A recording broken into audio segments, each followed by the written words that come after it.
Hello, this video is for the structural equation modeling class I'm teaching here this semester, which is the autumn 15 semester.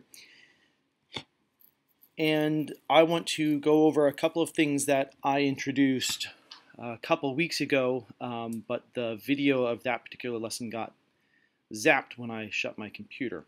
So what I'm going to do is do a really quick intro of that, and I do mean a very quick intro of that. And then I'm going to dive into demonstrating a few of the things we talked about theoretically regarding regression in the first couple weeks.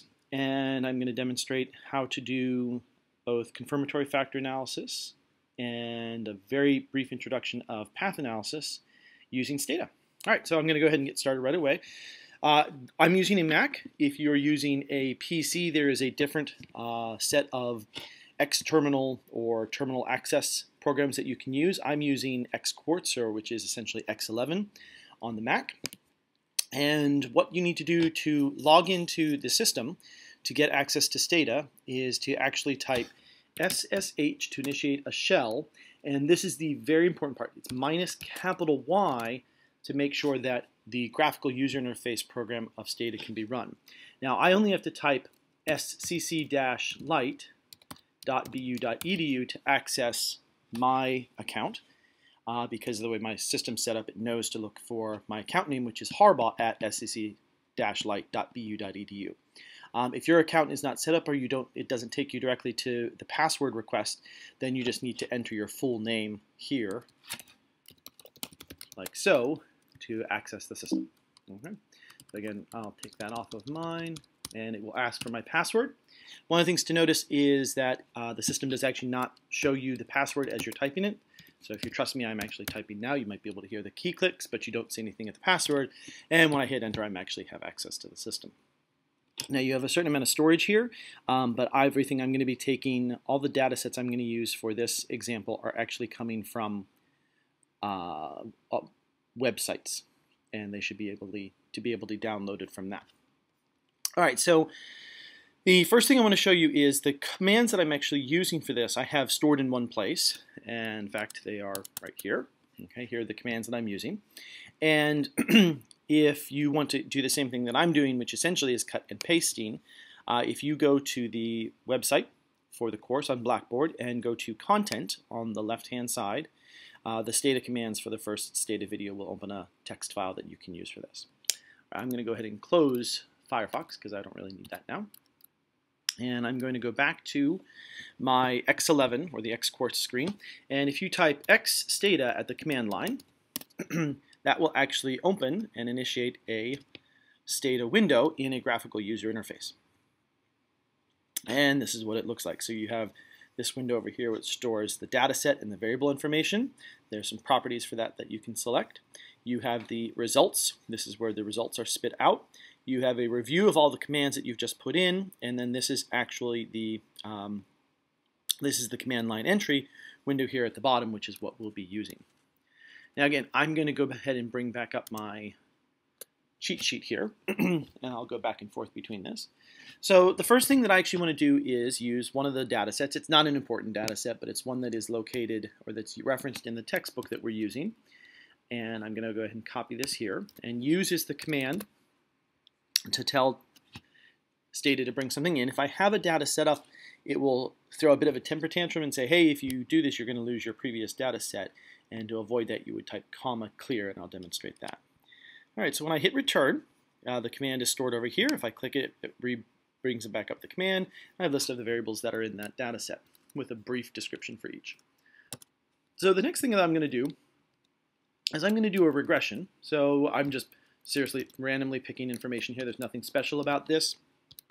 But I'm going to regress X9, the 9th item, on the 1st, 3rd, and 5th. Again, I'm just sort of picking them out of nowhere. And this gives me the regression for X9 predicted with 1, 3, 5, items 1, 3, and 5, and then the constant, which is the intercept. And this gives a general output. Now, one of the things I want to show is that if you actually add some commands at the end. Here I've added comma beta at the end of that exact same line that I've entered. And the only thing that changes now is when it actually generates the output is it also gives me the standardized coefficients instead of just the partial slopes.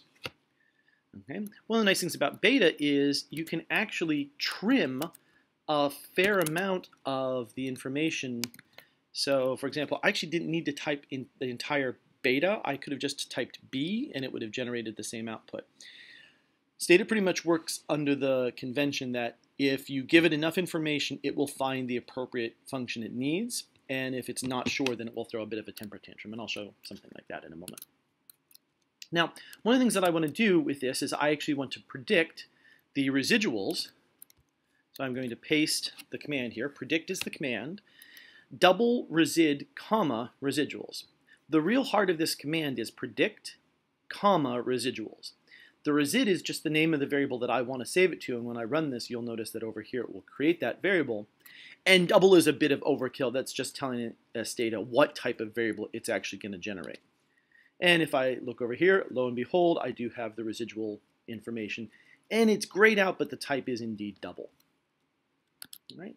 So just for the fun of it, let's actually look at a histogram. So I could type histogram resid, or I could just type hist resid, and that's enough for Stata to know that I'm actually referring to the histogram command.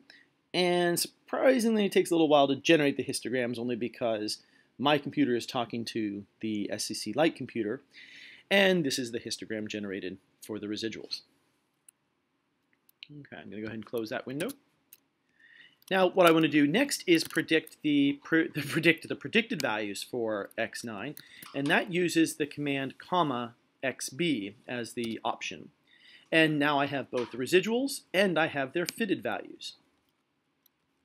And what I'd like to do with this is I'd actually like to draw the scatter plot. Now, I'm using the command feature in Stata because that's one of its nice features. The other nice feature is that it actually does have a drop-down menu, DDM, and it's a drop-down menu that you can use, and once you've used it a few times, if you're like me, you'll start typing the commands because you'll remember instead of them going to the drop-down menu every time. So what I'd like to do is I'd like to go to the drop-down menu for graphics. I'll select two-way graph. I'm going to choose a scatter graph in this case. So I'm going to create a graph. It will ask me what type, and I would indeed like to do a scatter plot. And I'm just going to check what my command was. So I did the, I want to predict the x9 value, the actual observed value, and I want to compare that to its fitted value. Now I can't quite see it on my screen here because of the way the machine's talking, so I need to actually scoot this window up so I can actually see the selection option. That is one of the difficult problems when working with Stata on these machines as an X terminal. Okay, I say accept, and it says OK, and lo and behold, it actually gives me both the code and it generates the plot for me. Now, what you'll see is once you've actually generated the code, again, you don't really need all this code. It gives a bit of overkill. Turns out I could have just said scatter x9 with the fit values, and I would have obtained pretty much the exact same plot. But it's good to know that you can actually use the drop-down menus if you're searching for information that you don't exactly remember what the commands were. So what I'd like to do now is look at the correlation. So I'm going to generate the correlation between x9 and the fitted values. And the correlation is 0.5227. And what I'd like to do is go back and look at the regression again. Now I have two choices to do that. I could retype it, or I could actually go back to line command number 4, which was the beta command, and tell it enter and get the value again. Now the reason I wanted to do this is I wanted to get the information for r squared. And in particular, what I wanted to do is I wanted to take r squared and do 0.2732 raised to the 0.5, or the square root of that value. Now when I hit enter, Stata is going to yell at me because it's going to say, I don't know what in the world that is. With Stata, you always have to give it a command for something that you want it to do. In this case, it would be display 0.2732 to 0.5. And that actually will give me the value 0.52268 and change, or 0.5227, which curiously was indeed the actual correlation we saw between the observed value for x9 and the estimated values from the regression equation for x9, or the fitted values. Likewise, I could just as well obtain the summary for resid, summarize resid, those are my residual values. And the thing that I want to take note of here is the root mean square is 0.63639, and when I do the summarize information for resid, it gives me things such as the standard deviation, which is 0.6358448, and these numbers are going to be very close to each other because this is the standard deviation of the residual values, and this is the mean square error, which is very, very close to this because this is divided by n-1, and this one is actually divided by n-3 when doing the square root. And in fact, if you actually work that backwards, you can see that these are based on very similar numbers. So this can be used as a quick estimate for if you have a regression model with only a few predictors for what the actual standard deviation of the error is. All right. So let's take a look now at a more specific regression. And I'd like to regress, oh, I'm sorry, I wanted to do one other thing with the display. So if I go back to the display, one of the things you'll notice is you can actually trim information. So if I were to type disp, I would actually get the same command. And I can keep trimming stuff until, so I think I can actually trim this down to just 2 characters. And there's only one command in Stata that begins di. Unfortunately, there's multiple commands that begin D, and if I try to run it with D, it will actually say it doesn't recognize that name. So that's not unique enough for it to determine it. So what I'm going to do now is I'm going to regress item 4 on item 3, and I'll have it give the standardized regression coefficients. So beta is 0.582, and I just realized I didn't have this here, but I meant to put the correlation for x4 and x3. And lo and behold, we see that it actually is the same value. So with the regression, so I'll run the regression again just to make sure it's on the top.